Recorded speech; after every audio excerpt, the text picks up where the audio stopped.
না মা করবে, না বাবা করবে, না স্ত্রী করবে, না পুত্র পরিজন, পাপের ভাগ কেউ নেয় না জগতে।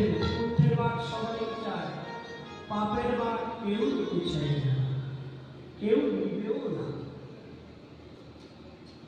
আপনারা তো অনেক জ্ঞানী পুরুষ, এই আসলে রত্নাকর দর্শী, যিনি বাল্মীকি নামে শেষে পরিচিত হয়েছে, উনি তো অনেক পাপ কর্ম করতেন, কিন্তু মা বাবা পুত্র পরিজন কেউ পাপের ভাগ নিয়েছে। যখনই বুঝলেন যে আমি এত কষ্ট করে পাপ করছি, মিথ্যা কথা বলছি, মানুষকে ঠকাচ্ছি, ধ্বংস করছি, মার্ডার করছি, আমি তাদের জন্য করছি, যাদের জন্য করছি তারা তো আমার কিছু ভাগ নিয়ে নেবে। শেষ পর্যন্ত চলো বুঝাই তো হয়ে গেল, শেষে ভগবানের রামচরিত্রে ভগবান রামের লীলা।